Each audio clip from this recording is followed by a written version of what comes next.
anymore because I didn't actually my learn God, how you to guys, use OBS properly. I forgot to hit record, so I just hit record just so you guys know. Oh, okay. Welcome to the Christmas So this stream is- for those of you watching on YouTube. Yeah. Yeah. Because like you're sending us like a footage of this, right? Like afterwards. Yeah. I totally will. Okay. Yeah. So you guys can people upload it watching on the your VOD channel. on our Yeah. channels, you just missed the first. Yeah, because It's I'm all pretty good. sure I'm playing music in the background that's just gonna get me DMCA'd like right off. Like the VOD's just Yeah. gonna completely disappear into non-existence. So It's all good. So okay, since we don't have a script, there was definitely something that I know we were going to talk about tonight, and I think it would be a good thing to talk about, and that is like, I just want to know how hard is it to like fully do the 140 thing, not just like take a character to 140, but I mean like full on dream enhancement, like max are you reset. screwed? Oh, How much are we Like- gonna have to spend? oh boy. Oh Like- boy. Yeah. So the Because big question of here's the what like I'll preface it with this. I watch videos from like JP players about the game, and a lot of times it's like they're like, look, here's my OP Sephiroth, and I'm ranked 13,000 in arena, and I'm fighting a level 89 light unit, and I hit him for max damage. And I'm like, awesome, like cool. I bet you're But gonna have I to set two-headed dragon so that you have enough damage to outkill them, right? In one shot. Well, I just want to know, like it looks really strong, and it also looks like if you were gonna go all in, I feel like you could do a whole bunch of 140s if you just did that once. Like you're like, I'm just gonna 140 him, level him up one time from 120 to 140.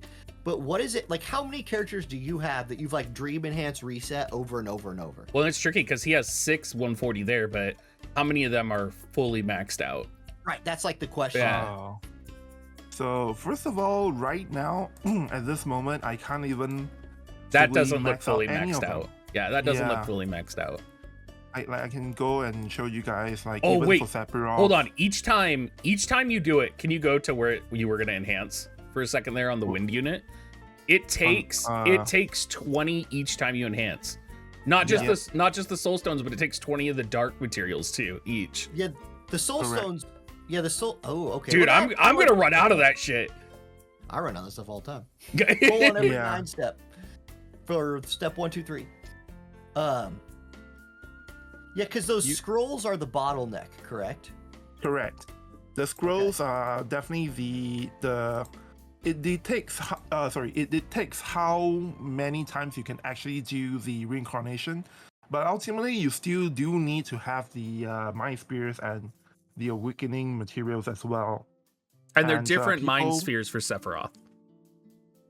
They are the new FF7 integrate mind spheres. So correct. you can't, like- Tisha's Wujifi. Yeah, you can't farm it with Tifa, Cloud, Okay, yeah, Aerith. but like not specifically here. I don't like. Yeah, sure. Okay, that's true. But you could also use the generics. Blah blah blah. But like, if you wanted to, like, what's this wind girl's name that you're on right here? Lethal. So I Okay. think there's no sort of, we don't know how it's supposed to be spelled, but I looked up a bunch of names and I'm currently spelling it as Liesel. Because in the game she's like a character that spreads a bunch of lies. And Okay. as it turns out, that name in Greek means something like God's we God's doing word or Greek something like names that. now. Oh man. Yeah. So So it's could real. you, if you wanted to, could you fully like dream enhance that girl right now?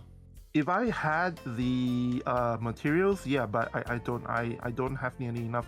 The big thing is for the scroll. So as you can see here, I'm clearly not a free-to-play player. Maybe I'm at like Royal rank 10. Okay. I clicked on the, okay, there you go. So I spend quite a bit, well, not say quite a bit, but compared to other people, I don't spend nearly enough. And even for that, you know, after 5 weeks in the game, I still don't have enough to max reincarnate one unit. You have a lot, by the way, though. right now, you do have yeah, a lot. Yeah, they definitely give a lot. You Okay. get it through like a lot of things, from summoning, from events, and then you can buy it in the shop if you want to, with free visual if you want to as well. And over time, so I have enough to do 34 reincarnations. The maximum possible right now is, I believe, something about 150. So there have been mega whales who, if you want to buy every single source of the UR scrolls, right now in the game you can pretty much max reincarnate 2 units. Yeah, because you need to do a lot of reincarnations in order to get all the stats maxed, right? Correct. Yeah. But how do you max out the dream ability real quick? Is it 100? What do you mean the dream ability? You mean this one, the passive? Right. Yeah, so as long as you get to level 140, this thing max out. So basically, every time you unlock this feature, you start at level 121. Actually, I'm just gonna go ahead and do it here because I was gonna reincarnate her anyway. So I'm just gonna do an example.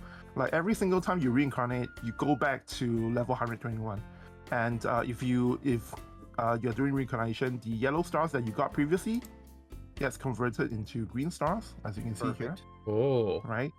So it goes back to level 121. Correct. Only these are kept and everything else is reset, including the passives as well. If you saw just now, I think the starting AP was 15 or 20. I can't remember. Yeah, it was 15 and then as on you... the both first two, yeah. Oh my god, that sounds like a nightmare. Holy shit. Not really, you just take them back to 140. Correct. Once you reach 140, all these parts will be maxed out for sure. Yeah. There's no RNG in that at all. So okay, that's not too bad then. Yeah. It's not like you're using rainbow cubes to get her to 140. No. Okay. Well, you are using a little bit. At the later stages, this part here gets changed to rainbow cubes, but it doesn't take a lot because each level up is only a few cubes at a time. So you never know what stat is going to be kept, right? You know what stats will be kept because the stars are, when you get to level 140, you get 3 yellow stars, and it will show you which categories the yellow stars go into. Nice. And those are the ones that get converted to green stars. So you will know what are the permanent stat increases. The only thing you won't know is, what are the random yellow stats you get each time. Yeah. So tell me if I'm, because like here's my feel for it, like without having touched it myself, is like I feel like what I'm gonna use air quotes here, should do is focus on like one unit. Let's say Sephiroth, because I think that's the one that like so many people are gonna go all in on. And if you have like a couple dark units that you can pair with them that are really good, Joker, Leela, or whatever, if you just start throwing all of your material at Sephiroth, would it be a better idea to do that and then keep dream reincarnating him to keep those passive, to keep putting those green stars on? Or is it does most of the power come from the passive? And is it just a better idea to 140 him one time? Well, you can see the stats that they can get there. So like you can see she can get up to 180 attack, 2400 HP. Right, and like that looks insane. And so that like insanely good, but if you max Dream Reincarnate, does it max all those stats? It does not actually. The green stars only go up to about 70 or 80% of the way. Okay. And then the final 20 to 30% you have to hope that you get lucky with the yellow stat increases. So the RNG comes in at the end. At the beginning as well. If you don't plan to do maximum reincarnation, then like for example, I don't plan to, so even after doing one reincarnate, I still have to hope I get lucky on the yellow stats here. But the way that the yellow stats come in is actually it's not completely random. Like depending on the role of the unit, they will give you a higher chance of hitting certain things. So like for example, tanks will get more HP every single time. It's unknown how often you will hit the HP nod, but generally speaking, with it's easier if I just go to King Mon and show you guys. So like as an example, the first time I did it to level 140, as you can see here, his HP is not the most stat. For some reason, I have the most amount of evasion for King Mon, so clearly it's random, but it's definitely, the HP stat is definitely higher than attack or magic. Is there a case to be made to not keep reincarnating him because you're getting the stats? Like not reincarnating a unit because you're getting those base stats, right? So you may hold on to the materials unless you're going to max a single unit. Like just keep them at 140. Yeah, I think actually by default you want to just keep units at 140 until you know that it's a unit that you definitely want to do a lot of reincarnations on. Yeah. Because like I think Orange mentioned this earlier, but most of the power of this feature comes from the passive abilities you get at level 140. The stats here doesn't really mean that much. Well, are they considered? It's essentially mastery 3, right? Like master ability 3. Yeah. And they are considered base stats though, so they are affected by other modifiers, right? No, they are not. Because they're going up on the left side. Like I see them going up on the character stats, but they're not treated that way. But like base stats, I'll show you guys in a bit. Yeah, base stats are only what you get from like. So there's no modifiers basically to them. No, not in the way you're thinking of. Everything here in the center, the basic stats stay the same. So if you want to make a screenshot of this and take a look at it later, for my Cloud, even though he's at level 140, if I go over here, everything you see here will be exactly the same as the global version of Cloud right now. Nothing changes. That almost makes 140 seem not nearly as powerful as I thought they could be. Like with max stats on them. It's still a factor because, like, for example, if you're looking at things like ATK 50%, obviously that will not scale off of the level 140 stats. But if you are talking about, say, Man-Eater 25, then, you know, those things will actually get affected by your level 140 stat. Yeah. Well, so like look at Cloud again, and because I can't read it. So what's the most amount of attack Cloud can get from reincarnation? Like what's like attack? 180, right? 180, yeah. So 180 attack is a lot. Yeah. Now you'd have to get lucky to get that, but that's a lot. Yeah. So most people, if they choose to max reincarnate Cloud, they will probably get around the 150, 160 range, at the most, unless they get really lucky. Yeah, you're right. So I haven't watched any videos on this. Can I ask a question about universal mind spheres? Yes. So my understanding is you can convert any UR unit's mind sphere to universal, right? For 5-1. Any UR, any SR, MR, or even the lowest rarity is mind spheres finally good for so the question I would have then is it actually worth it to do that, or would it be better to invest those mind spheres into those units? It would be better to invest it in the units if you have them in the units you want. The problem is if you don't have them in the units you want to max reincarnate in, then they're useless to you. So like for example here, even though I do have a fair amount of mind spheres to mess around with, for the units that I want to reincarnate, I still go ahead and put them in barracks so that I am passively farming the shards. Because the exchange rate is not entirely favorable. It's like 5-1 for your mind sphere. Yeah, so it's you definitely still save a lot if you have the mind spheres in the units that you want. Because I was going through and looking at my mind spheres, and I came to the conclusion that you needed like 4K, right? Like 4K mind spheres of another unit in order to max out another unit.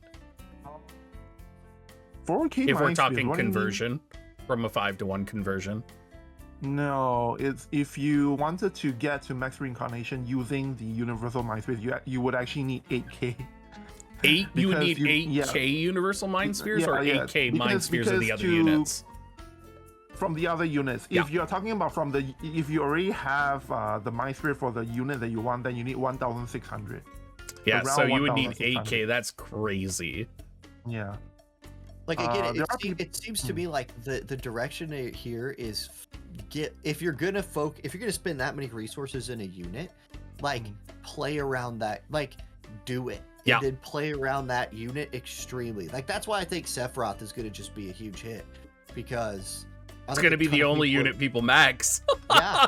And so like that's the thing though, because they're actually so a lot of people, like now that this system is out in the wild, a lot of people think that, you know, obviously you want to, you know, max reincarnation the units you use the most, but I've been thinking a lot of there's no like, you know, 100% confirmation on what the best strategy is yet, as people are still trying to figure it out. But I've looked at the numbers. I feel that actually that may not be the case because right now I can tell you there are guilds out there with maximum reincarnation Sephiroth, and they are still losing to teams with level 120 units. Yep. Because ultimately the strategy is still more important than the stats. Sure. And you may look at maybe Sephiroth at maximum reincarnation, he can get up to I think about 12,500 HP.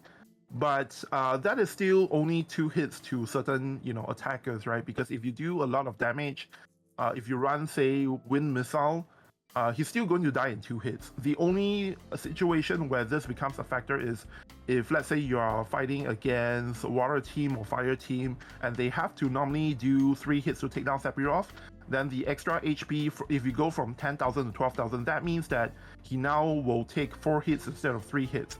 And that is the part of the equation that actually gets changed when you take Sephiroth to maximum reincarnation. But that only happens in certain matchups. In other matchups where he just dies in 2 hits, then it doesn't matter at all. Do they give like the mind spheres for the free units? You probably can't use those to convert, right? Because you just said you could use MR mind spheres, right? Yeah. So do people grind the free mind spheres and convert them to universal? No, because unfortunately you cannot. They did mention at the beginning when announcing this feature that there will be certain units that will not be able to convert. For example, MR Mont.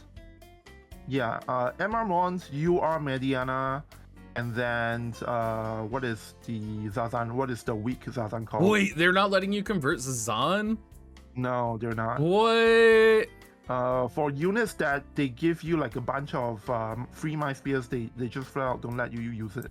And of course, all the selection quest units, all of their mind spears cannot be converted. Oh, and by the way, but do you get enough to awaken them to 140? What do you mean? Like, I guess you don't need mind spheres to get them to 140, right? No, you need mind spheres to get to 140. You need 120. Have any of the selection quest units gotten their 140? Oh, there you go. Yet? That's a better question. Right. Not yet. Not at the moment. So we'll have to see how they deal with that when it comes around. Yeah, just so give me right their now, auto we stats. have no idea. We have no idea if they're gonna give us free mind spears to be able to take them to 140, or they will, require us to farm them in barracks or some other way. So we don't know about that yet. Have they commented on like Nier Automata and those units getting 140? Because apparently, yes. I want my 142B. No. They haven't said anything about the Nier Automata units getting 140, but they did mention that they plan to bring it back, the collab, but it's not going to be that soon, apparently. I actually missed the announcement for this, or rather, I missed them saying it. But then somebody else, from one of my Japanese friends told me, oh, they actually did mention this, and that Nier Automata is going to come back someday soon, maybe, but not that soon. Would be nice if we got a second mastery for them too. Yeah, so most likely next week is not going to be a rerun for Nier Automata. Yeah. So I guess with that in mind, with the Dragon Quest units, should you pull for them? Because the Dragon Quests don't have 140 either, right? Yeah, they don't. So you should pull for them if they make sense for your account, and especially I think I was going to make a video about this later on, but I'll just say it now for Pizarro. I think everybody should pull Pizarro if you're a competitive player, because I don't have him here, by the way, if you're wondering, and I really missed out because his as it turns out, his Trustmaster ability is a fantastic way to get haste, and it does something that that you can't really do with Kane's TMR. And so right now we're figuring out a lot of competitive builds actually do use Pizarro's TMR. So you might want to pull for Pizarro just for the TMR. So haste and drops aggro. Correct, by 6, I believe. Yeah, that's correct. Yeah, a lot of teams use that. Sephiroth uses that. Even in Lightning Magic, we're seeing users, for that. Just flat out, a lot of teams. It's like one of the universally good Trustmaster equipment. Yeah. I don't have. I'm sorry, I'm just looking at him right now. That's why I'm not talking. Okay, hey, Odaiba, would you say that the 140 is it okay? I think EX jobs was the biggest jump in power we ever saw. Yeah. And like when EX jobs landed, Yuna was you almost couldn't play the game competitively if you didn't have 120 Yuna. You know what I mean? Because like she was one-shotting people with that was the first time re-raise came out too, right? Wasn't that the first time re-raise was relevant? Did we have Halloween Ryryu yet? I think we did. Was he ever a relevant unit though? Well, but his TMR is always good. Oh, true. Yeah. And so it's like, so is the 140 system, it seems like less of a jump in power to me than 99 to 120. Is that correct? Yes, I would say that. Because most like we said, like we covered earlier, most of the power comes from the passive abilities, right? So it's not really the extra stats that is giving you a boost. And ultimately that means that how good a unit is at level 140 really depends on what kind of passives they give to the unit. So some units like King Mon, he becomes an absolute beast at level 140 just because at 140 they give him the the HP recover effect in his master ability. Oh no, in his passive. Like what Snow has. The one that Snow has, correct. Okay. Yeah, so every time his HP falls below 50%, he will, for one time, he will recover HP medium, which I think is like something around Cura level. I'm not too sure. Okay. But it's actually quite substantial. Actually, I just gonna load a fight. It's below 50%, which is really nice too. It's not like 20 or something where he can die. Yeah. I do just have to point out for Hydrex, Odaiba, why is your Mon's bravery at 95? Just, Wait, what? Because I'm lazy. A lot of people don't know, but I'm mostly a global player. So I like for a lot of things in JP, I just like, I spend like at most like 1 hour a day tweaking JP stuff. So a lot of things I don't really notice. I can, what I can do though is I can go over to Guild Barracks and put King Mons into the system and get him to 97 that way. Because wait, let's see who I can remove. Wait, you can get 97 bravery in your barracks? You can now. Like really soon. I want that. You can get 97. Oh my god, well. Give it to me. Oh, if you want to go to 30. Yeah. Oh. No longer do we ever have to do that stupid manual brave and fade farming ever again. They should just change it to a slider where you don't even have to put him in the barracks. You can just take your unit and be like, today I would like my King Mon's Faith to be 97. Yeah. And there it is. Yeah, that would be amazing. Yeah. That would be swell. Give me a PvP build version of WoTV where we can just take any unit, any VC, throw them at each other. Ooh. Yeah. Okay, so back to what I was saying. I'm going to load into a fight, and then I think I's team, this one will definitely do enough damage to take King Mon down to 50% HP, and then you see how much they're using Agrius. See that, guys? Yeah. Agrius still relevant. Dude, Agrius, like people who said Agrius aren't relevant, like do not understand. They just are flat wrong. That chick is a nuisance. Yeah, she's still incredibly good. Oh yeah. But a bit of a cop out here. My Agrius and JP is still at level 99, even though I have the 400 my spirit. What's your Agrius's bravery at though? I have no idea. I like probably not at 97. I like that our Christmas stream has turned into interrogating Odaiba about JP. No, it's not what I signed up for. And then you're gonna have to do it again tomorrow on Justin and Friends. Oh yeah. Well then. Well, they might not let you. They might not let you talk about JP though, because they don't like to talk about the future. Yeah. No, actually, they asked me to come on to talk about JP. What? So yeah. No way. No way. I'm not sure if I should have said that. Wait, correction. Not to talk about JP, but to tap on my expertise about JP is the correct. Yeah, that's what I meant. With all of the wonderful units that are coming out this week. Correct. Yes. So not to specifically talk about JP World Divisions, because obviously that is nothing to do with the global version in terms of it's everything. How, it's things everything. Well, they like Hiroki said, they do try to give us as close an experience as possible, the JP version. But even in JP, we do actually kind of see global and JP as like different games altogether, because so many things are different. Actually, I forgot that in Arena I do like a 100% ice resistance build. Oh wow! So we actually couldn't see that. Can you try to fight? Well, I don't want to ruin your arena streak though, but I'd say that's what sucks about doing it live is like if you really start experimenting around, you're gonna end up potentially. Let's go. It's okay. Can we That's talk? a full 140 water team. Oh my god! Yeah. I have a video coming up later this week actually where I did a bunch of mock battles against a full level 140 team. A bit of a spoiler alert, it doesn't actually do that well.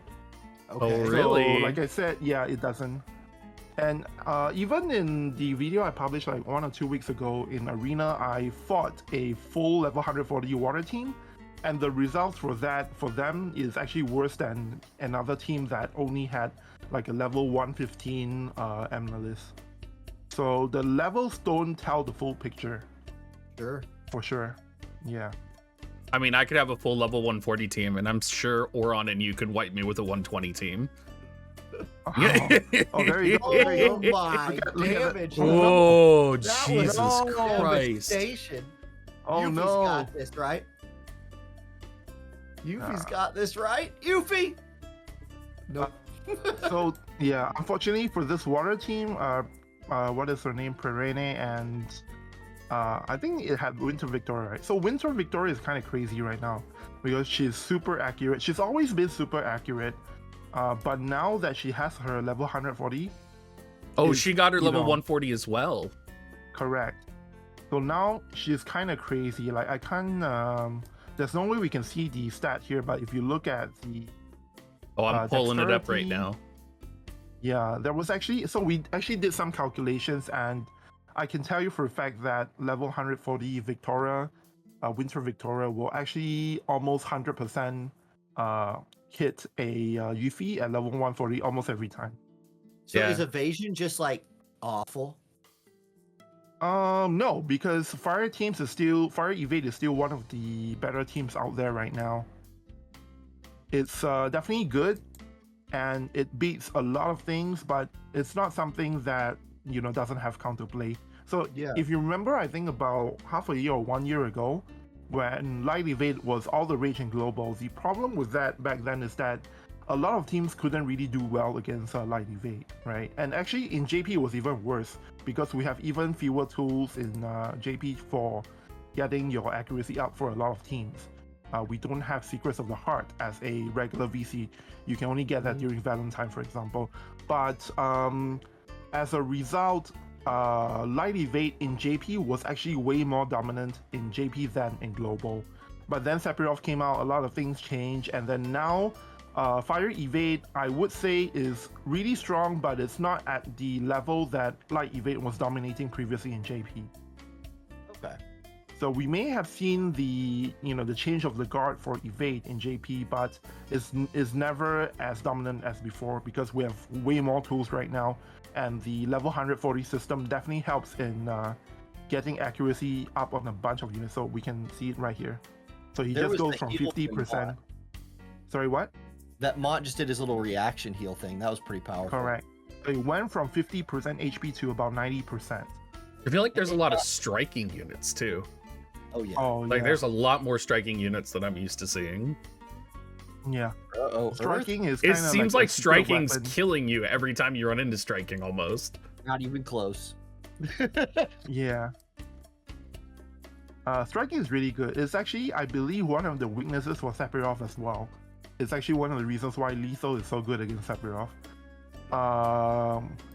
When I looked at WoTV Calc, there is a skill for Lethal, the new wing unit, that basically steals barrier. I guess it's all in Japanese here, so you can't really see it. But basically, she has this move, right, that will destroy barrier, do a bunch of damage, and then it will give her one hit barrier. against physical attacks. Ooh. So I thought, yeah, so because it's a barrier move, I thought she would use it against Sephiroth. And then when I did a mock battle, I did see that she does a lot of damage to Sephiroth. But as it turns out, she wasn't using that move. She was actually using the strike move from her monk subjob. Yeah, which did like 80 or 90% of Sephiroth's HP gone in one hit. Yeah, and then I did an unlock battle with my own Sephiroth against my guildmate's Liesel, and she basically just take out Sephiroth in one hit with that striking move. So you're saying the AI is still a problem? What? No. Because it's better, right? Because you would rather them, be able to do so much damage to be able to take out Sephiroth in one hit than for them to use the barrier move that will remove barrier, but it doesn't do as much damage, right? I guess it depends on what you are trying to do. If you want to make it so that Sephiroth's barrier is removed for your ally to next turn be able to KO Sephiroth, then you would want the AI to use the barrier removal move. But if you're not looking at that and you just want to kill Sephiroth as fast as possible, then by default, Liesel should be using that striking move attack because it does way more damage. Everything's striking. That's what I'm learning right now. Is I should have pulled for that Earth Strike unit that came out. Oh, I tried not to pull for that unit. And Earth Strike unit? Which one? Oh, you're talking about Uriel, right? Oh, yeah. This girl here. She is good, but more so for her Trustmaster ability, Trustmaster reward. Man, look at that. You hit her 99 and you just left her at 86. That's how good she is. That's how good she is. Busted. You didn't even bother to get her mastery ability. You didn't even bother to get her mastery ability. Yeah. I don't use it here. Yeah. Okay, fine. You got me. But you did max her bravery. Oh yeah, I did. I don't know why I did that. I think it was just because I was doing the bravery farming and I just had a slot that I could put her in. But we have one question in chat that I just want to throw out there from 180. Do you think Shadow Lynx is going to be fire and just completely trash on all of the ice units that are coming out this week? Oh, that's a good question. Orange, I think Orange wanted to say something. Oh, I was just gonna say I hope so. I think from her illustration, it definitely looks like she's a fire unit, based on the colors and everything. And but I'm not sure about if she will be able to trash ice units because Shadow Lynx, in the story, she's not really that important. Wow! Wow! Say it again! Right? Say it again! I think so. I know she did help King Mon defeat Muraga. Spoilers, by the way, for people who, for some reason, have not finished part 1 of the story. Wasn't that Ketone? Wasn't that Ketone that helped him defeat Muraga, not Shadow Lynx? Oh yeah, you're right. Yeah. Shadow That was Lynx is even less relevant than that in the story. See? But It's even worse. Yeah. She got kicked into a ravine. Guys, Shadow Lynx has thick thighs, and that's why she's relevant. Oh, I could. You don't even have Shadow Lynx's mastery. Wait, what? I don't. No, look. Look. Oh, this one? No. The above her picture. Oh. Yeah. Okay, she's not relevant. See, I told you guys. Yeah. All right, I'm gonna go do this. Clearly, on the Japanese side, Shadow Lynx is not popular. Like, I mean, I use her for the Dark Selection quest, but that's about it. Are you gonna 140 her now? No, why would I? Like, I'm not gonna dump my resources like that. Dang. Just for a stream. Dang. Not even if chat asks for it. Not even if chat asks for it. Okay. I'm looking at Shadow Lynx's artwork right now, and I have no idea what element she's gonna be based on that. Oh, really? Like, man, I just can't even. I'm sure they made it ambiguous on purpose. Let me see. I just hope it's not dark. BRB. I have to close my window. It's like snowing, and I opened the window, and then I forgot to close it before stream. Now my entire house is cold. But Shadowlings, I mean, for alternate versions of units, they typically do not do the same element, right? I guess we do have a one piece of this, happening before, which is Leela. Like your normal version of Leela is dark unit, and then Leela the Bolt is also dark. True. Yeah. But outside of that, for the most part, they always change the elements. I'm sorry. Like, even for Ravies, yeah. I just missed that. About. Oh, sure. I'm just gonna recap for you real quick. We just talked about how whenever they introduce alternate versions of units, they almost never keep the element. Oh, so we're gonna make. There's only, Ruinstern. There's only like one case that they kept the element, which is Leela. Oh, someone else made the point. Yeah. Someone else made the point that we have Firestern coming out next month too on the JP side. To me, I think it was vintage. And we know he's gonna be fire. I think it's confirmed, isn't it? No, it's not confirmed. No, it's just speculation from everyone. Okay. Like based on what we've seen in the animation, maybe he's gonna be an ice unit, you guys, and that would fulfill the pattern, the legacy of War Divisions having units that do a lot of fire stuff but are actually ice units. True. Yeah. Good point. Good point. And who else? And since he's Mont's twin and King Mont is fire, it would Obviously. continue the Obviously. Yeah, right. Yep. Yeah. Perfect. Fire and ice. A song of fire and ice.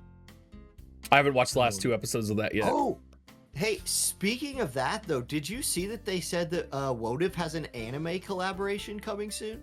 Oh yeah. Yeah, I'm ready for my Doko Doko Girls or whatever it's gonna be. What? Yeah, I'm ready. No, I'm ready for my idol anime 12-year-old character to come in. I'm calling it now. It's either that or it's gonna be FMA. Has to be. FMA is my guess, 100%. Especially since the FMA mobile's coming out. See, here's the thing though, because FMA is like the most obvious choice, I feel like it'll be a complete letdown if the collab actually turns out to be FMA. So based on that alone, I'm going to guess that it's not going to be FMA because it's too obvious a choice. And I feel like if they want to do an FMA collab, they wouldn't need to hype it up as an anime collab. They could have just, talked about it in other ways. That would actually better fit the expectations of WoTV players. See, so I feel like I was gonna say, I think the community, okay, so there's 2 parts of the WoTV community that I think about when I'm talking about the community. There's like the people who are on Reddit, on Discords, in YouTube comments that are like deep diving everything. And then there's most of the players that don't look at any of that stuff and just play casually for fun. There's most of those people are our viewers too, actually. Right. Yeah. Well, but even people who watch like YouTube videos are at least engaging in like some form of like a little bit deeper of a dive. And like, I think that the people who are like really deep in the game, they're like, okay, so the devs are doing all this complicated math where they're thinking about the opinions of the players times the expected outcome divided by the amount of money times the popular, and like actually what they're just doing is like somebody's like, hey Jim, what's the most popular anime we could do? And he's like, Full Metal Alchemist. They're like, book it. Yep. Like, and if you guys yeah. don't know, those sweaty tryhards are all of you in chat right now that Auronnj's talking about. Well, because like how, I mean, Final Fantasy VII, for example, is an obvious collaboration to do. Doesn't make it wrong. It's the most popular Final Fantasy for like the 30-some-year-old dude demographic, which is most of the players.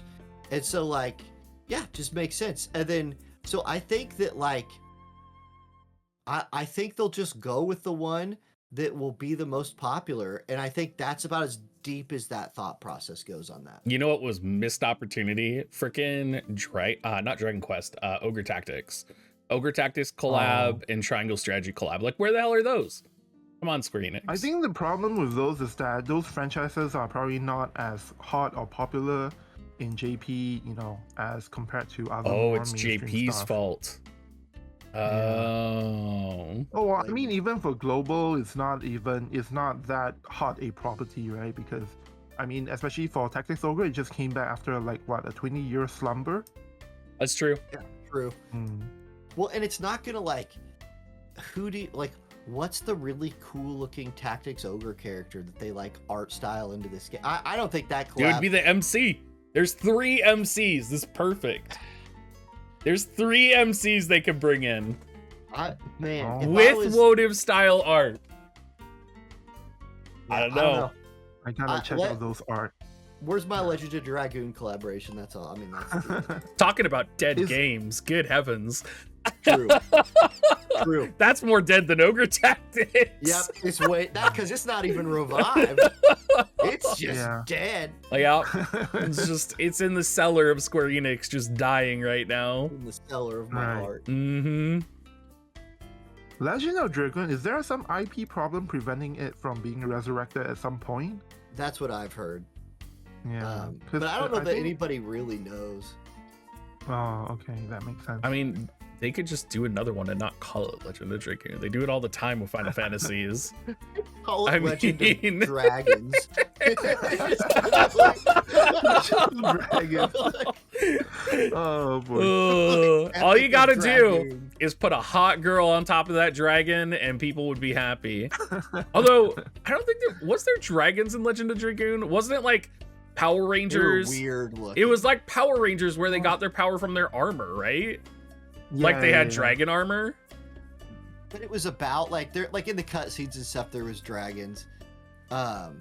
Yes, there were, but it's not like they weren't people who rode dragons. They just like had the armor and they could grow wings. Yeah. When they were limit breaking, basically. Yeah. The game was awesome. I like that you're leveling up Naya right now. Yeah, because I was going to get to this point about... So earlier in the Moogle shop, actually I'll just go in there and show you guys. So what they have done now, starting from December, is that if you go to the Guild Medal shop and the Friend Medal shop, you can buy the scrolls for MR and SR. Can you convert MR to UR? You cannot. These scrolls cannot be converted in any way. So it's stuck in the rarity you have them in. And so the one thing that I think a lot of players would want to do is every month just buy all the SR scrolls, because that way you will definitely be able to use them to max reincarnate some of your SR units, and some of them are really good when you get them to maximum reincarnation. Even without maximum reincarnation, they are already super good in the game. So just imagine, how good they can be once you max them out with the scrolls here. Heck yeah! Well, and like our free ones, like I can't. What's the ice dude's name? The ice SR unit. The ice SR unit. Oh, this one? Oh, MR. No, this is MR. Yeah, God tier McLeod. Yeah, McLeod. Like, yeah, that dude is nuts. He hits like a UR unit, and I could just imagine him being. Dude, like he's so nice for chaining. Oh yeah. Yep. He's nice for everything. Mm-hmm. He's pretty much like a UR unit in disguise. But he is MR though. So the problem is with the MR units, right? The scrolls in the shop actually gets prohibitively expensive. Oh, like, okay. I don't know if you guys know this. Like, Dude, you have if so I many go shops. to Guild Medals, like if I want to buy just for this month alone, I have to spend 25,000 medals a month. Gross. Just to get 5 of these 5 reincarnations. So the maximum is 81 to 85 depending on the unit. So you have to do this exchange. So 1 month you can do 10 of these, 5 from Guild Medal shop, 5 from Friend Medal shop. So I guess which MR and which SR do you do first? For SR it's quite simple. For SR, especially at the early point, Naya is one of the go-to options, because I think people don't realize how good she is yet. I'm not too sure why. I forgot if it's because of a mastery ability thing, but you would say Naya over Liarte? Oh, that's a hard choice. Yeah, that is actually a good question. Based on what I understand, I think Naya is still the better choice, because Liarte is just an attacker, but Naya has like a lot of things she can do, and you can use her in any element. There was a bit of a meme a few months back around the Dragon Quest collab timing for JP, in which people realize that she's like the strongest SR unit in the game, because in limited guild battle, people would just run Naya and just any two units from some other element, and you can see that, you know, just doing this, you are able to dominate like 80% of the time. I have to point out the bravery situation with Naya. Well, I don't use her yet. That's why she's at level 99. Yeah, you still need to get her mastery too. I'll show you who I use a lot of. Oh, I use this guy a lot. Why do you use him a lot? What's special? Because he is an immortal. He is okay. First of all, his cost is 20. So, you know, in limited guild battle, a lot of times they give you like what, 240, 250, and then, but if you use slime, you can kind of cheat that out, and you use like 2 cost 100 units and slime, and it will always fit the cost restrictions, because they've never given us a limited guild battle that is, or even class match that is under cost 220. So in fact, the team that I was running with slime at the time was slime. Actually, I think I have it in my, I save it in my arena composition. It's so good I never have to change it. You see here, cost 200. I run this team a lot. In class match. Summer Helena and Skahal. Yeah. Isn't Skahal meta in JP? He is. He's the top tier. He's the single most influential lightning magic unit in the game. That's crazy. Like, I'm happy the power for level. I'm happy for our guy. Yeah. Do you think that's going to be the case with global though? Oh yeah, definitely. Because so right now everybody is like dumpster firing on Skahal because he's really bad in global right now. But after his master ability to upgrade, and after they increase the potency of some of his jobs, this one here, and I don't know if Black Mage is in the game already, but those job upgrades actually help him a lot as well. So he has like 2 sources of upgrades in the game that have yet to come in global, and once those are implemented, he becomes top tier. So what? Literally top tier. So it's just the class upgrades to his classes. It's not his counter. His counter, was it upgraded? Was it always 50%? I'm not Yeah, too sure about that. I believe it's 50% when you 120 him, or maybe it's always 50%. I'm surprised it's just the class changes that make him good. So his debilitating counter right now in global is a 50% counter, 121% damage, with the attack magic debuff. Yeah, and it does get upgraded, so it is upgraded with his job level 19. Right. So the counter was always in the game from the beginning, right? Yeah. So that didn't change. So what changed was his. No, you go ahead. Oh, okay. So what changed was. Sorry about that. What changed was the master ability 2, which added the infinite courage that Kitone had. So whenever he goes under 70% HP, he will not die in one hit. So that's why people pair him with the zombie TMR. Like a lot of times between this, and then you use Resnick or some other form of healer unit. Slime can heal, by the way, so that's why it works really well here. And what ends up happening is, you know, Skahal comes up and tank. He gets hit one time, HP goes to 1, and then you heal him back up, and then he can tank another time. And then at some point, if he does get KO, he still comes back to life with zombie TMR, and then you heal him back up, and then he can take another 2 or 3 hits. So that's the synergy there. And also Slime himself, he has the exact same thing as well. He has the immortal ability. So I have video of this actually. Like there was one time I played Arena and I fought against a team with Frederica and Slime. And what happened was this Slime just wouldn't die, and he just like tanked until my entire team is dead. Does the Immortal Mastery get canceled by abilities? No, it does not. So it's impossible to counter it. Yeah, you will just you can counter it. The way you counter it is you purposely do an attack that will lower the HP until it's within lower than 70%. Or in this case, for Slime, it's lower than 90%. Follow-up attacks were a great way to deal with this. But you can't kill it. You can't kill them with ignore fatal damage. Correct. You cannot. Yeah. That sounds like a pain in the ass. And they talked about this as well. In the future, they're going to introduce more follow-up attacks so that this ability, the infinite courage ability, will be less relevant moving forward. Because Analyst has the exact same thing as well. The new cost 100 water unit. Yeah. And I believe that is probably part of the reason why they made her a water unit, because you have Lightning, who is a clear counter to all of these kinds of units. And she will do extra damage to Analyst. So that makes her, especially vulnerable to Lightning. I feel like Noctis would be good against meta Lightning if he had... Gosh, is Noctis even used in JP? For a bit, but nowadays not really, because you have better units that you can run. Gotta have striking. Gotta have that striking. Yeah, striking is really good. Doesn't he have one ability that's striking? Ability too yet. Ooh, Noctis?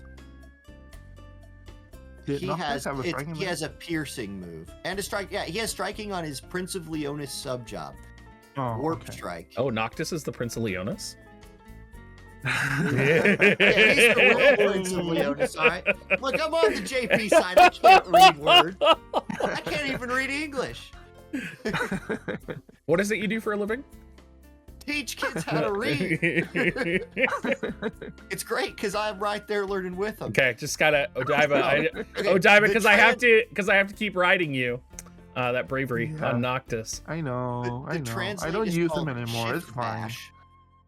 Dude, and it's good. Wait a second. Like, that's a really OP move. Really? Yeah. He warps a target, he gives himself a 1500 HP shield for physical, and knocks their agility down. That's a good move. But you also put him into the danger zone. The danger zone. What's the danger zone? Yeah. Like, I remember a lot of times if you use this, then he will fly out ahead of the rest of your party, and then he just gets hit a bunch of times and dies. Is that a passive? Is that a level 1 passive on your Noctis?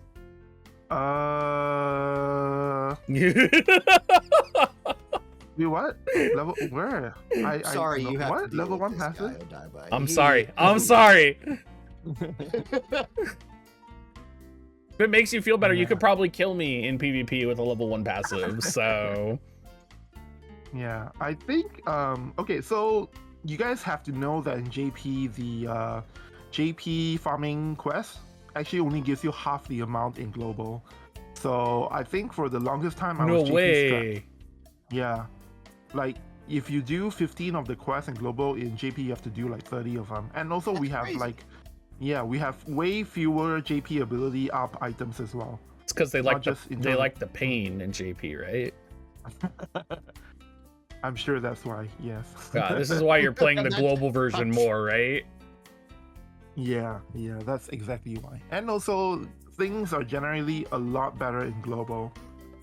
So I wouldn't worry too much about... So I think right now, even in JP, there are a lot of people who worry about the influence that max reincarnation have in the game. Like, potentially, theoretically, you can just walk in with a team of level 140 max reincarnation everything, and it seemed like you will be able to dominate. But, from what we've seen so far, from Wheels actually testing this, it's definitely not the case. You still have to use proper strategy. There are still a lot of teams that can beat the maximum reincarnation teams. And in fact, the number 1 guild in the game, they used to be the number 1 guild, and they have a full, like I believe it was told to me that they have 30 members with almost everyone in their guild have maximum reincarnation Sephiroth. And they were in the first place, and 2 weeks ago, they were knocked into second place now. Oof. So clearly, it's not a strategy you can count on. Yeah. So right now, that's good, because like it's what it sounds like is we're not in the situation where we're getting EX Yuna again, and we're gonna have to just live in that world. What is that quest? This is the Final Fantasy 1 Master. Oh. You get gold turns. Guild statue quest. This one only comes back during the FF1, what do you call it? The FF1 Returning Collab. Did they ever add a 5th quest to that? No, Those are it's just it's stuck at forced 4. elimination. And then now a lot of guilds have this guy like having the JoJo Bizarre Adventure Yeah, aura. I say Mm. we're almost there. Yeah. Wait, what are the levels of your other statues? Ooh, that'd be cool. For this guild, we are not very high because we don't have we didn't make a requirement to like go and buy the tributes and level. And by the way, for some reason they added extra large over here. Oh, just like I'm the not too sure NRG why. pots that we never get. Oh yeah, yeah. But in JP, right? There's never been No! XL, yeah, we No! never had XL energy pods. Not Oh. at all. Oh, It's you don't a- have them. it's a Okay. Hiroki You just never special. had them. You just never had them. We never had them. Yeah. That's probably Okay, why I we gotta- don't get them. I have to ask you about the most important employee at the company. Do you guys have an intern coon in JP? Or is that a global Do we special? have? Like, do you have somebody who, like, on patch day accidentally gives you 100 rainbow orbs? Oh. No, I think that has never happened before. See, so okay, we have the intern coon special in global at least. Yeah. You guys, I'm gonna get yelled at if I don't say this. Okay. If y'all are looking for a WoTV guild, my guild wants people. We'll literally take anybody that can throw themselves against a wall. We just need you to attack.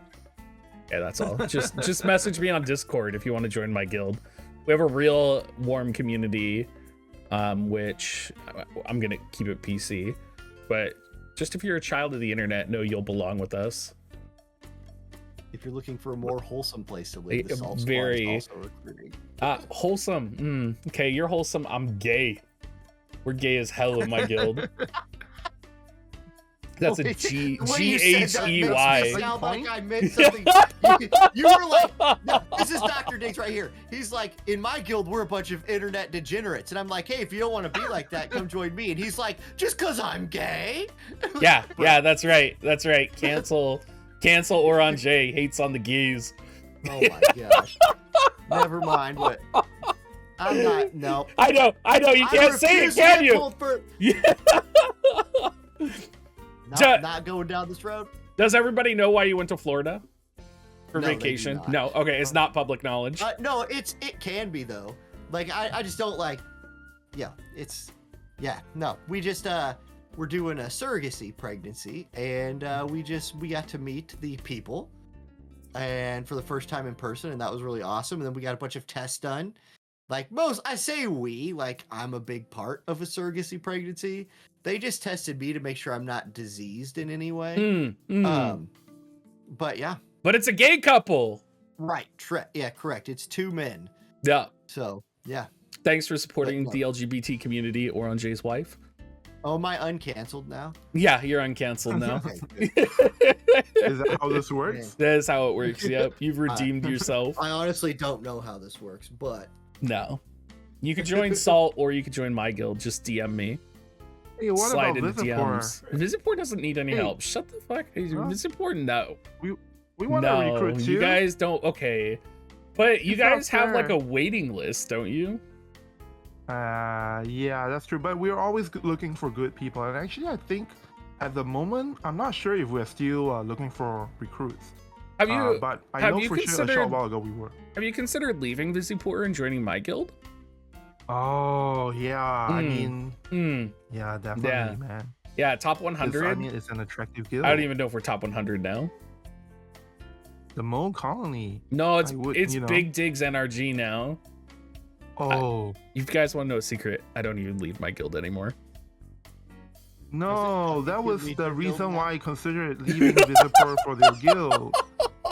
Why would you? No, what? Nah, I don't know enough about PvP to lead a guild. Let's be honest.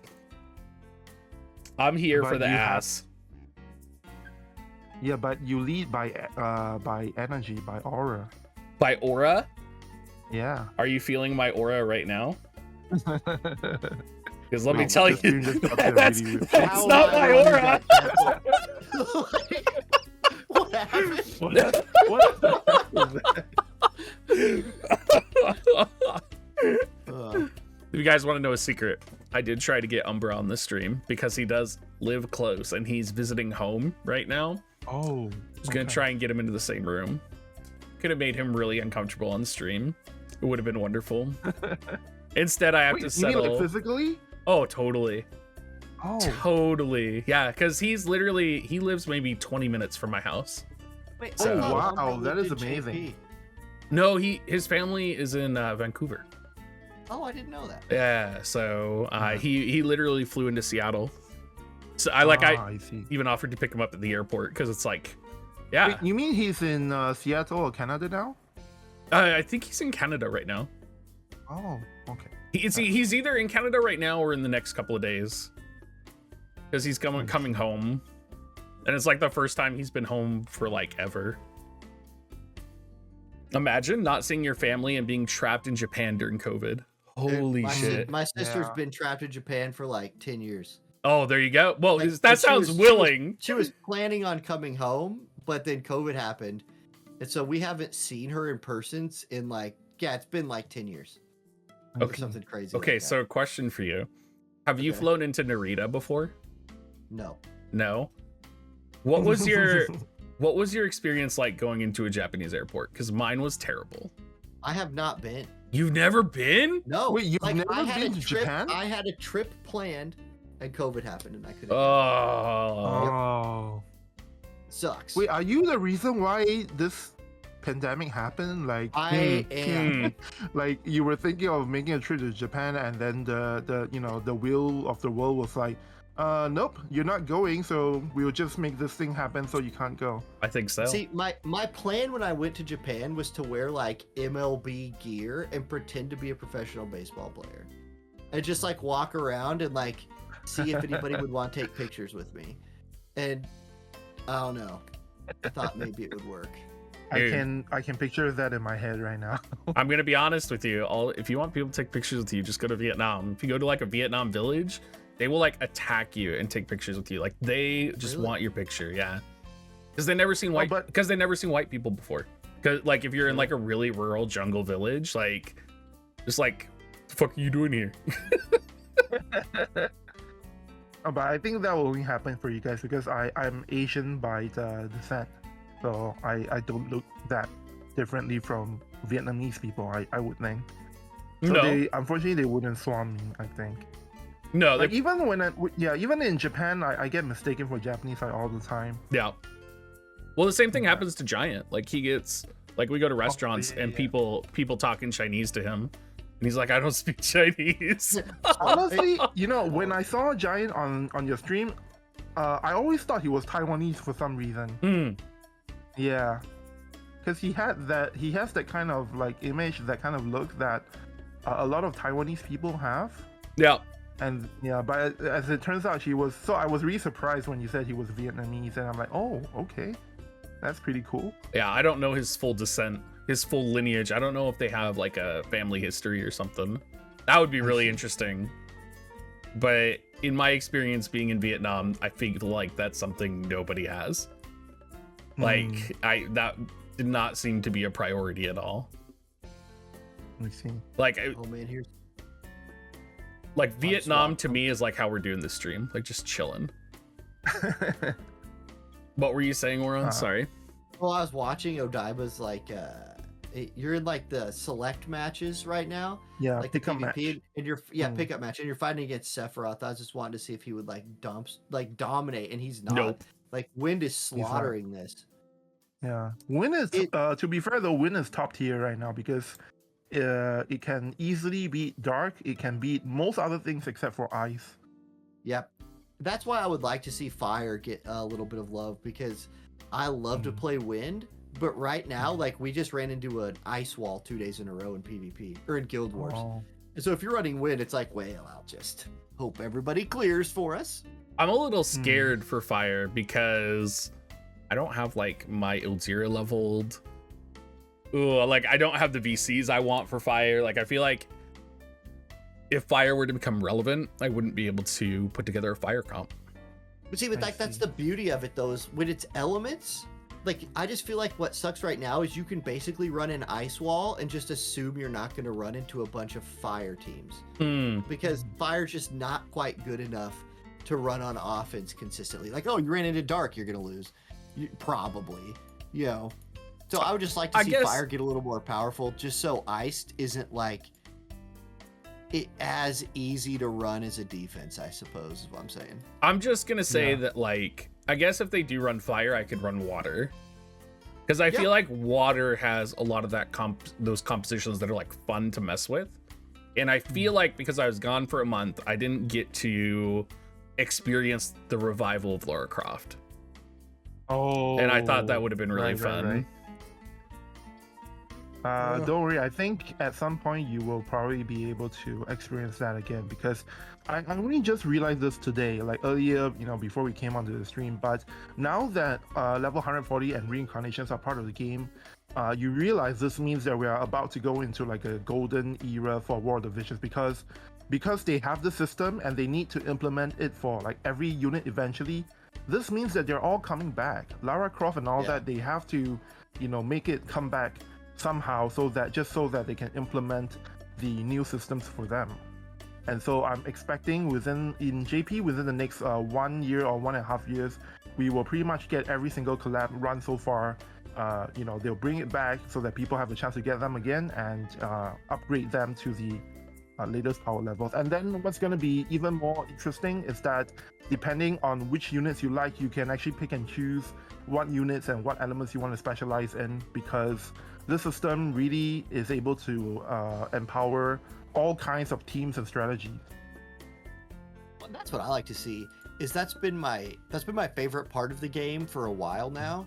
Is essentially you can play in two ways. You can be like, I'm just gonna pull everything. I'm gonna play the most meta stuff, and that seems really exhausting to me.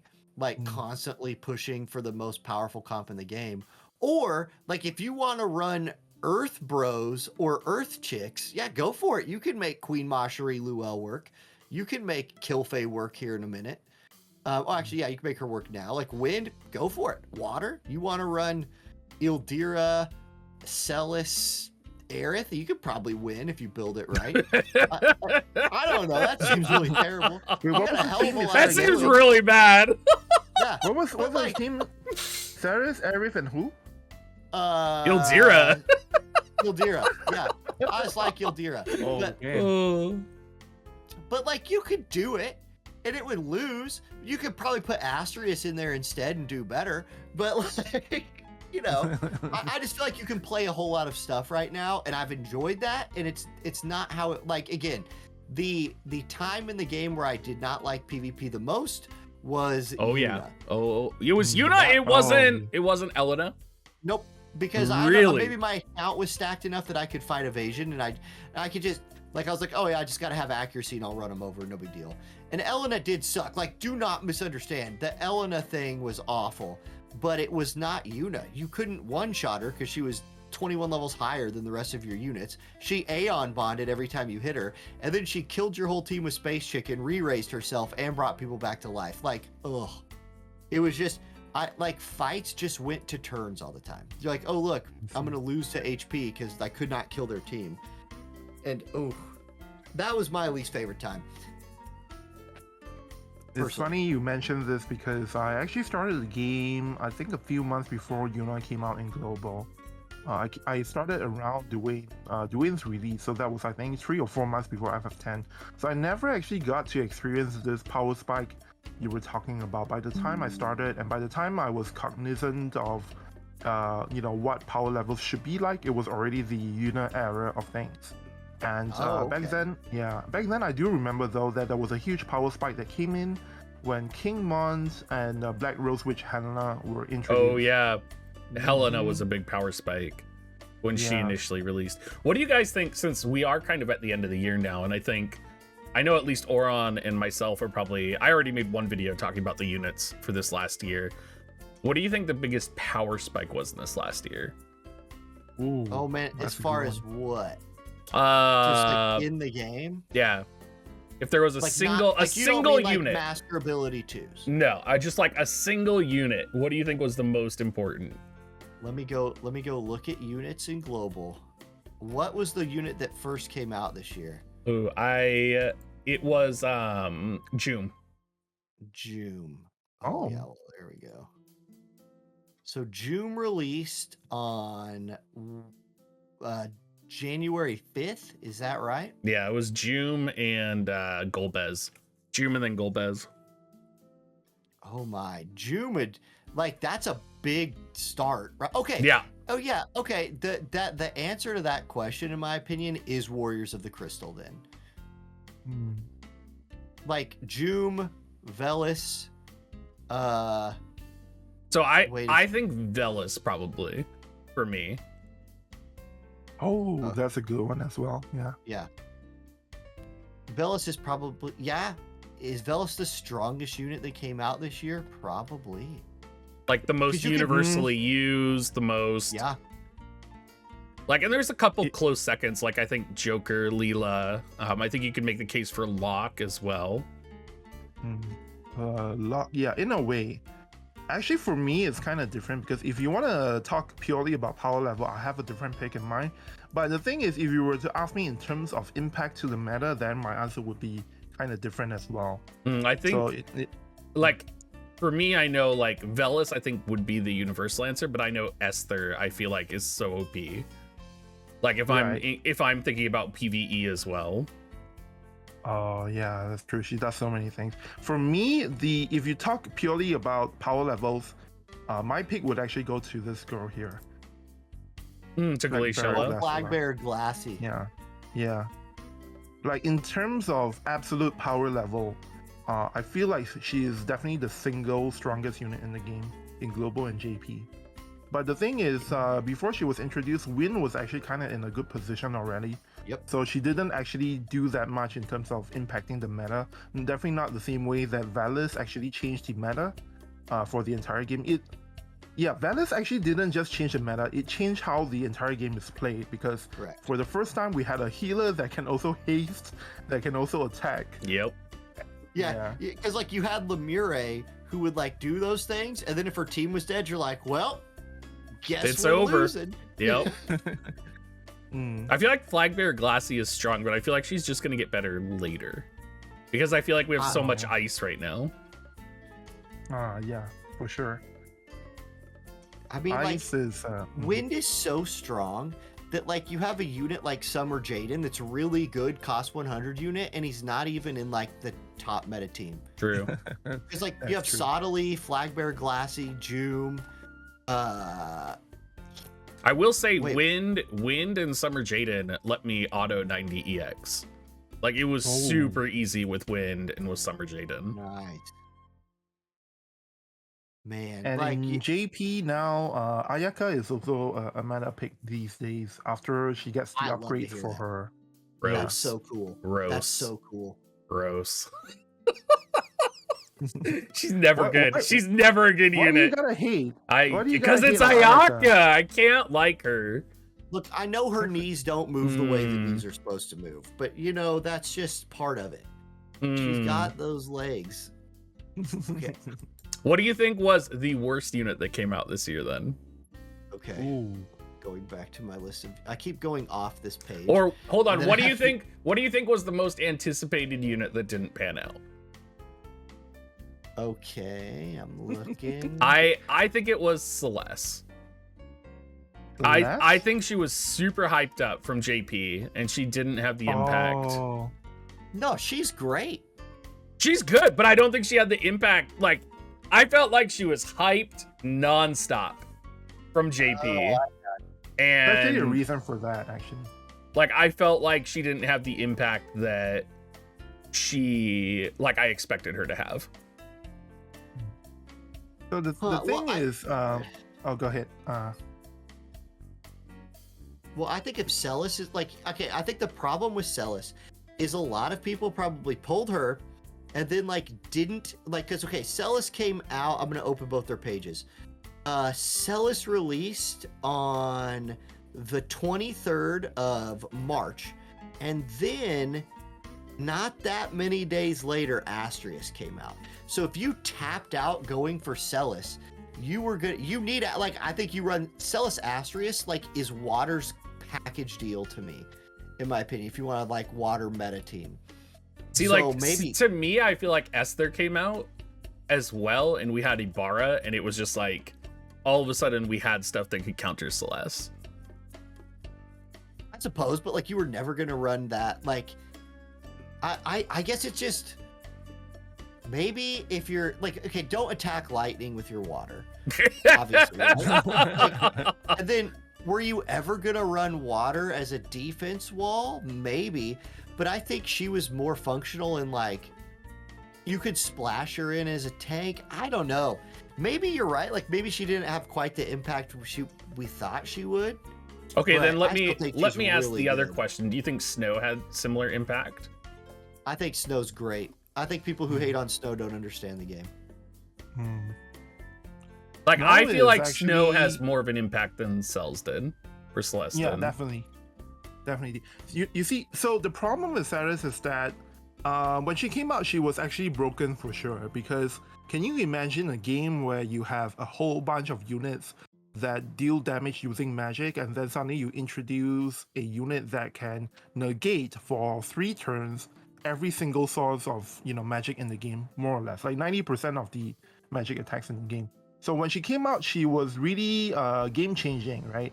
But the problem is that after they put her out and after people realize how ridiculously good that is, then Gumi tried to backpedal a bit. So that's why they actually, over the course of about 2 or 3 months, right, they keep introducing elements in the game to beat Ceres. So that was my interpretation of what happened. Ceres, when she came out, she was definitely really, really strong. But then right after that, they already started introducing the counter ability. So for example, you have actually Lightning Missile, I think at the time started becoming good. So that was one thing. But Yeah, it I was remember not Lightning strong enough. Missile showing up. Loud Yeah, Frederick yeah. everywhere. I remember Yeah, double but- barrage. My team's dead. Yeah, but that alone was not enough. So after that, one thing that I noticed is that the maps that they kept giving us in JP, right, turned out to be maps that Ceres was really bad at. Like, if you were to run Ceres on that map, you will always, like, by the time you get into the close enough to your enemy, right, you would actually be able to get hit by, for example, Black Rose Witch Helena's Limit Burst. So that's one way that they purposely dampen the effect Ceres have in the game by giving you maps that when you get into range, it will become the range of the limit burst for the enemy team, but not the range of their normal magic attacks that you can absorb. And then even after that, like what Orange mentioned before, one of the key pairings for water was Ceres and Asterisk, right? Then they also introduced some other elements, right, that purposely make it so that that combination is not as strong. So Yep. one thing is like maps that will separate them. For example, I mean, really you have to look at the maps. That is one thing I observed over the course of 3 months in JP, that she just kept getting worse and worse through all these many different things. And also Dark Fina came in, and then that actually made an impact as well in some way. And so those things happen in JP, but for global it happened at an accelerated pace. Yeah. Like, because in JP we get map changes in Guild Battle once per month, Arena also gets changed once a month. But in global, our map changes are like once every 1 or 2 weeks. So as a result of those map changes, you started seeing Ceres getting a lot less relevant very quickly. So I guess for you and okay. for Auronnj, what are your guys' overhyped units then? Overhyped. For me, I have to Okay. look at the list because this one is kind of hard to think about. The one there is actually one that is kind of recent, but it seems like too easy a pick, so I don't want to say her. Diggs, you're gonna hate mine. Let's hear it. Summer Jaden. Yeah. What? Yep. What? I think he's a great unit, but if I look at wind as an element, like I just think wind is stacked. I think he's great, but like, is he gonna make a 3-man PvP team for me? Sometimes. But will he Sometimes. make your 5-man PvE team?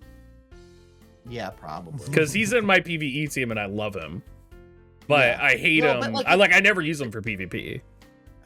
Yeah, I don't think he's bad. I don't think they missed on a unit necessarily, like just completely whiffed it. But he's 100 cost, and he's in an element where like he's competing with 2 other 100 cost units, Flagbearer Glassy, who's busted, and Sottily, who I think is just better than him. So if his cost was 90, I think I would like him more, because then I could like maybe squeeze him into like a cost limited situation or something like that. But that would be mine. What about you, Odaiba? What's your controversial? I think it's really hard for me. It depends on honestly, from a gut perspective, after looking through the list, right, I think for me personally, it might have been Goldbeza, just because people did think he was good. One. Yeah, but if you look at, in terms of what a lot of people are thinking, because for me, I had thought Goldbeza was really good, but there are people out there who kind of predicted that he won't be as good, right?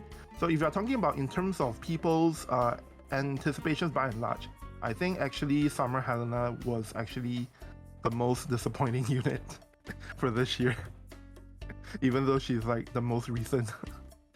She's fun. I don't think that's a bad I think pick. she's fun. She is. She's kind of like she's Summer fun. Jaden, right? Where if you get her, you can use her and have some fun with her in PvE. Maybe she'll be great in PvE, but I've seen some people posting on Reddit and stuff that they love her in PvP.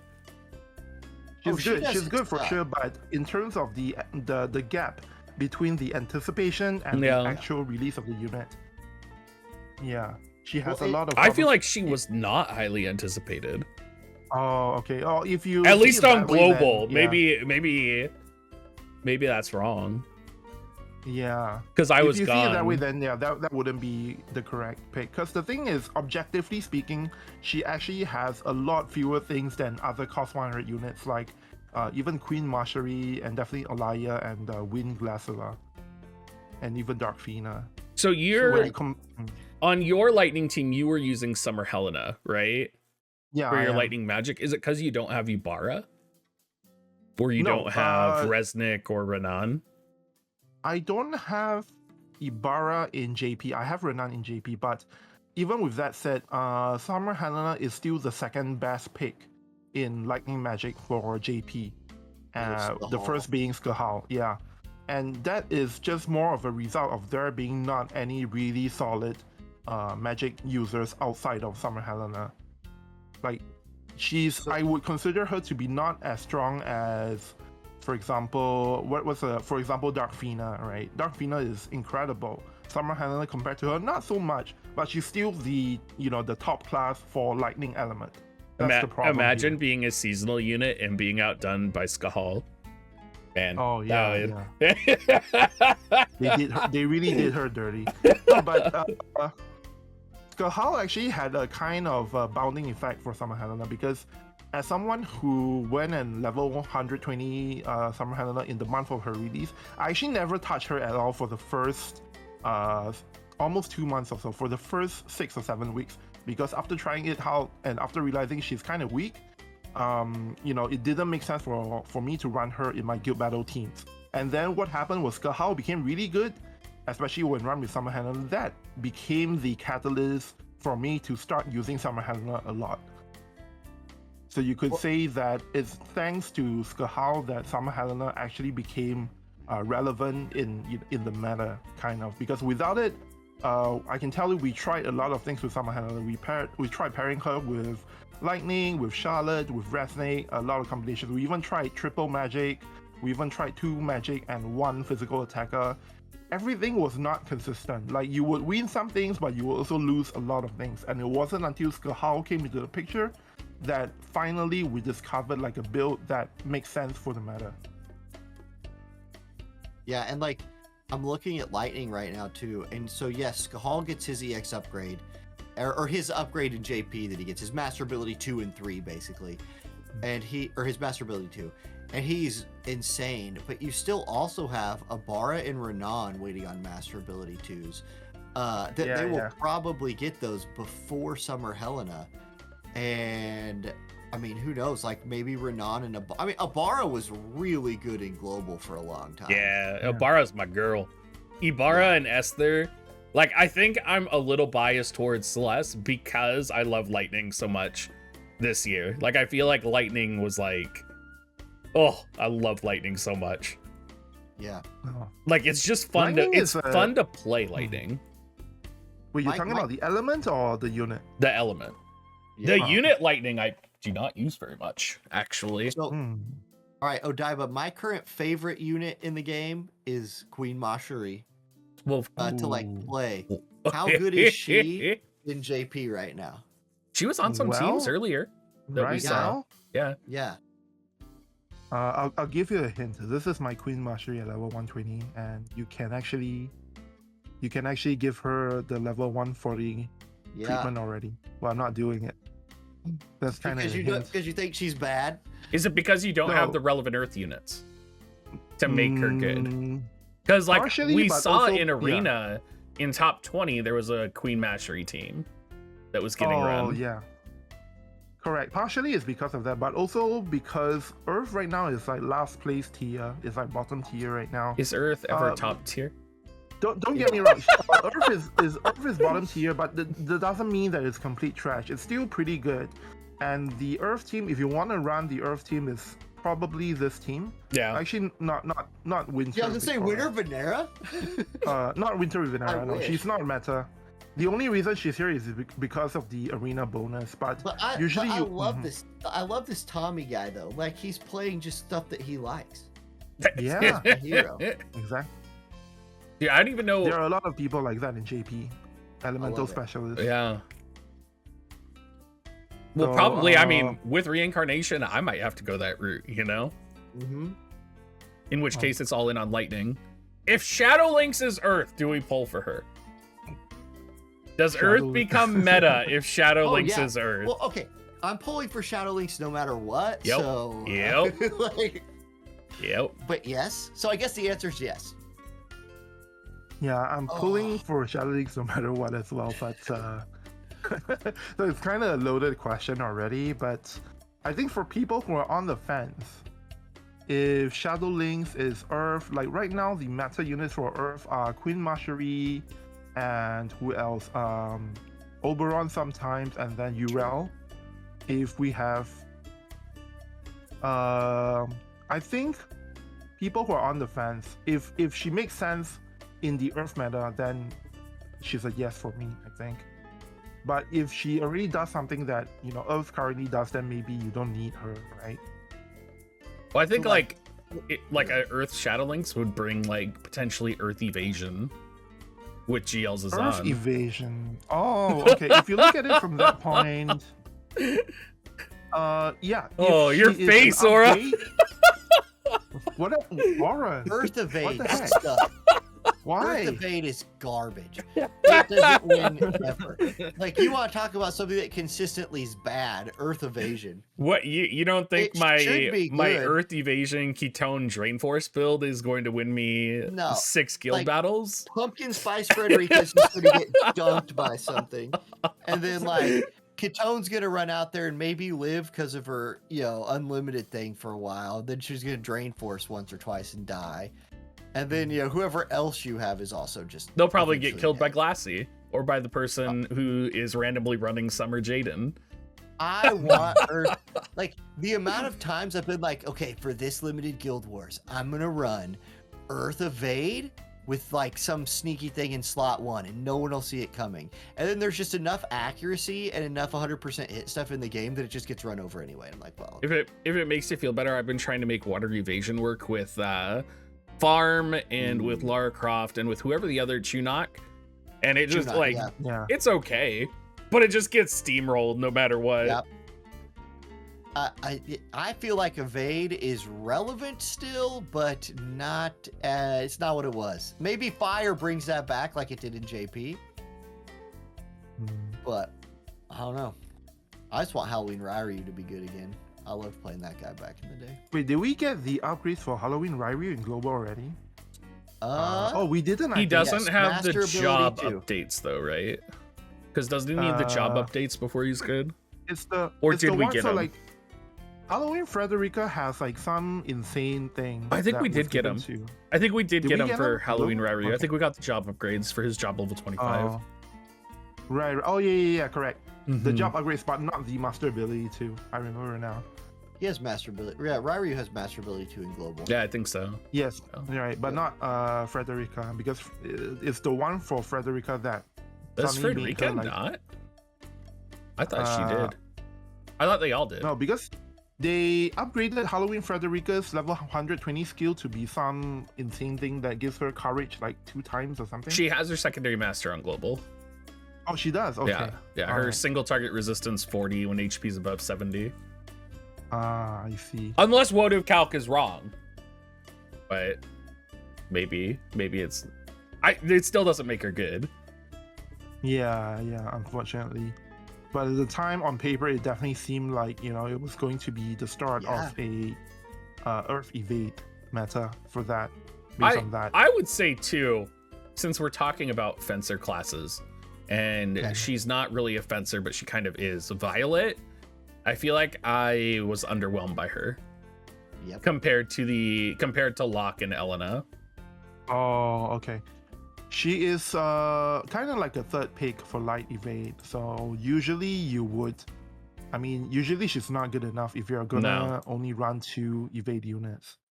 But with that said, triple light evade was a thing that did really well in JP. Not so much in global, but in JP because, like I said, we don't have as many tools to deal with evade.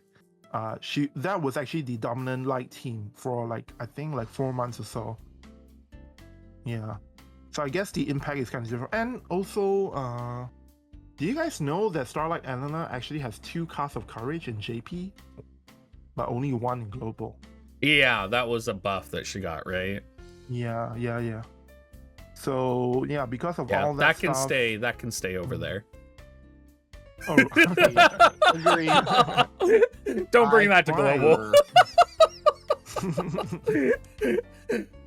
I heard that's not coming to global. Why all the hate for Starlight Elena?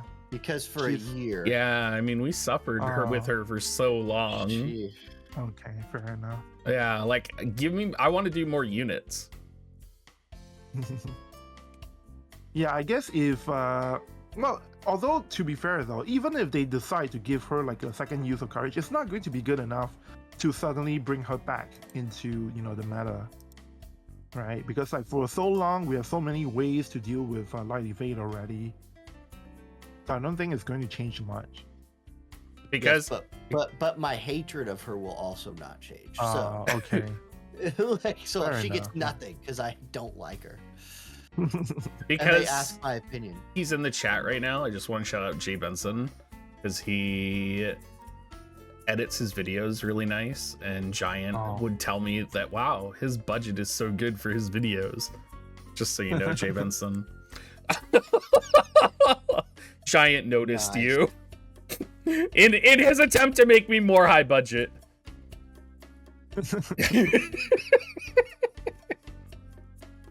I don't have time for budget. Auronnj J doesn't have time for budget. You're doing family stuff now and being a teacher. Oh, dude, yeah. Having a kid is the last thing you want to do if you want to have time for stuff. I do watch a lot of YouTube videos where I learn things like colors and shapes, though, so I got that going for me. I know a lot about helicopters. All right, a lot. What's the kid's show that you hate now? That I hate?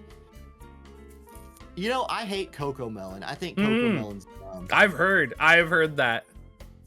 Yeah, I try to watch different stuff than that. We do a lot of anime, we do a lot of the Studio Ghibli anime stuff, which that's he wholesome. Really loves that.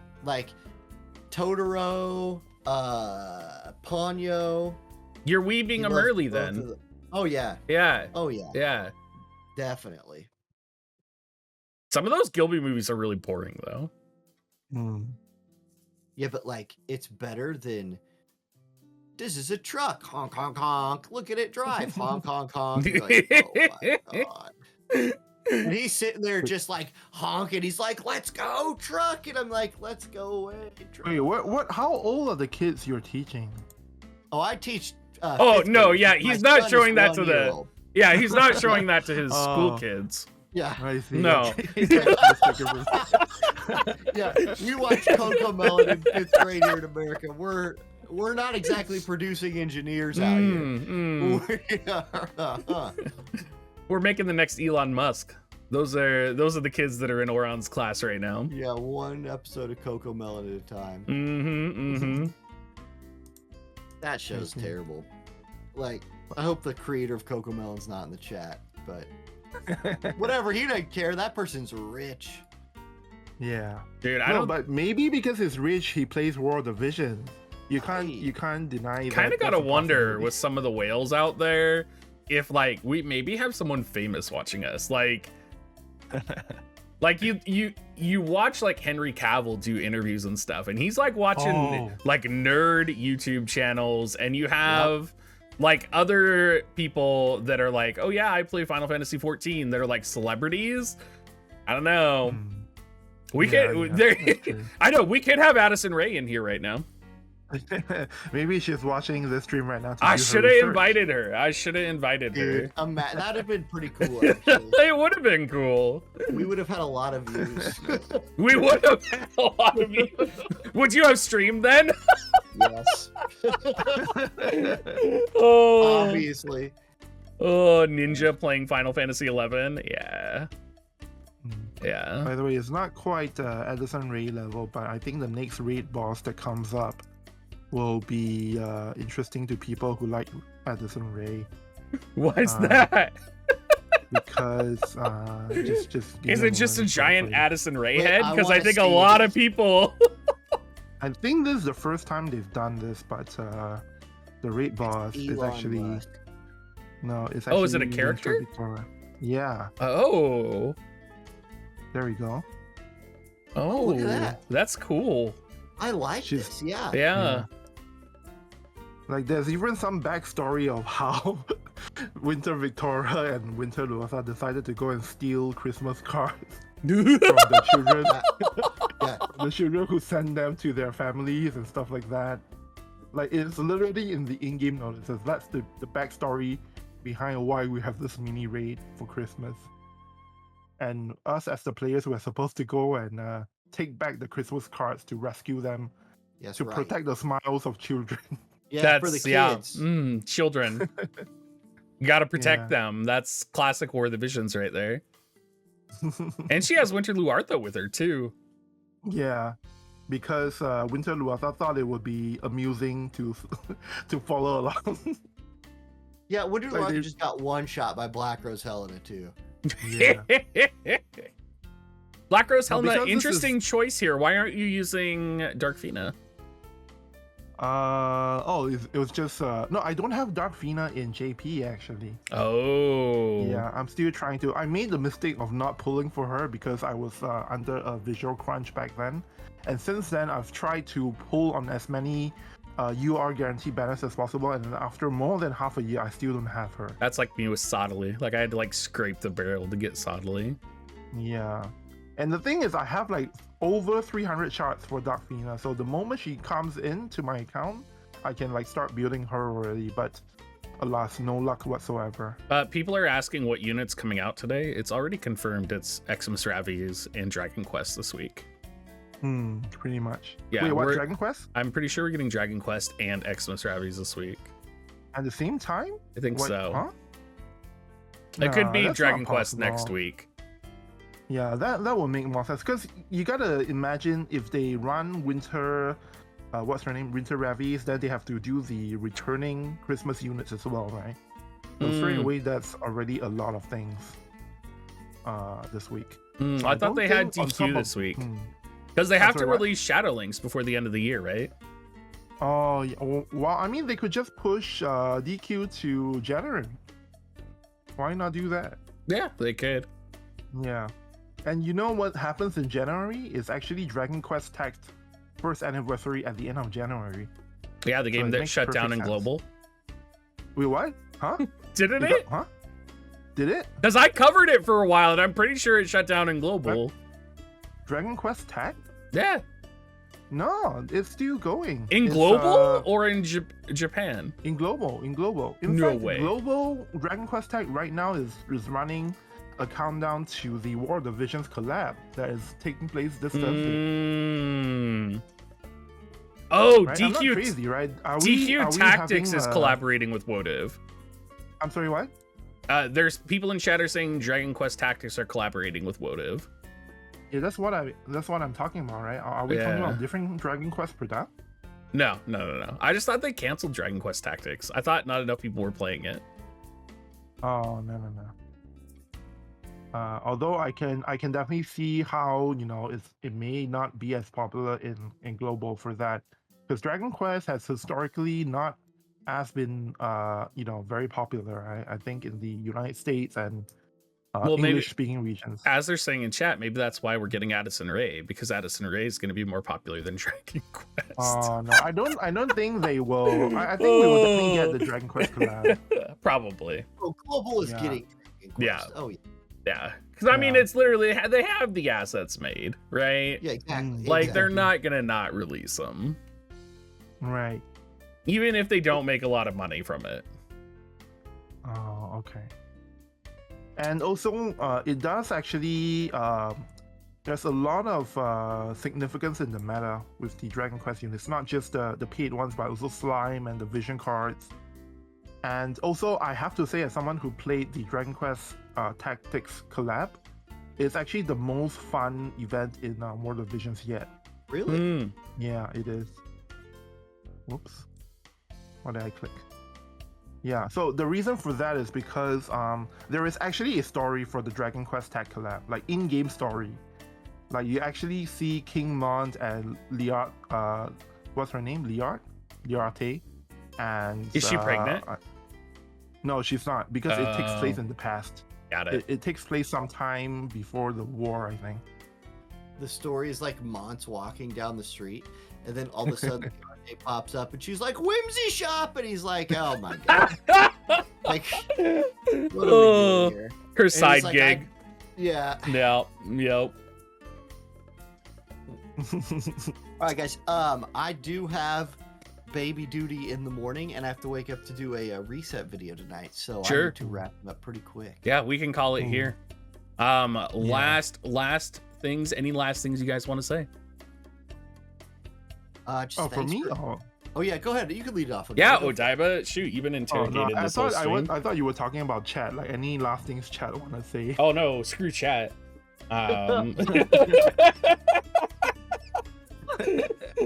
They're not even on the screen right now. Yeah. I guess I'll go first then. I actually didn't think about what I want to say at all. That's okay. There's only one thing I kind of want to say, which is that I'm right now on YouTube. I'm right now at about 750 subscribers, and I'm trying to get to 1,000 subscribers as soon as I can, because I guess you I can get that just say it, sweet but- ass ad revenue. That's right. Yeah, like you can't monetize. Yep. Yeah. Oh. But that, dude, drop a link in chat Yeah. to your put YouTube it- channel. Yeah, and tell people to Yeah, go and that's a subscribe good to you when idea. you're on Justin and Friends tomorrow. Yes. Yeah, for sure. Yeah. That's why I agreed to go on. Is to do shameless plug like this. Oh. Anything else for you to say, Auronnj? No, just hey, like honestly, 2022 was a really fun year for me. It's super stressful, but like sometimes the stress is good. Doing teaching again, plus covering more of the visions is awesome. Plus having a child is a lot, but all rewarding. Thank you for putting this together, Diggs. Odaiba, thank you for being here. This did turn into sort of a ask Odaiba questions about JP. That's live fine. stream. That's fine. Yeah, We had no Um, plan. It was great. We learned a lot. we did. Yeah. I learned, yeah. And so that just thanks guys for being here and hanging out tonight. Yeah. Thanks everybody for showing up. I'm gonna continue streaming after this, so I'm gonna go to BRB screen and then adjust some things because we're gonna do Nino Kuni reset tonight. So I will be continuing to stream. This will be uploaded probably by Auronnj and Odaiba. Do you want the copies of it? Yes, please. Yeah. Yes. Yeah. So I'll probably send it to you guys. And then I'll be back here in a minute. So go subscribe to Odaiba right now if you guys haven't. And I will be right back, everybody. Thanks everyone for watching the Yep, stream. thank you guys. Yep. Merry Christmas.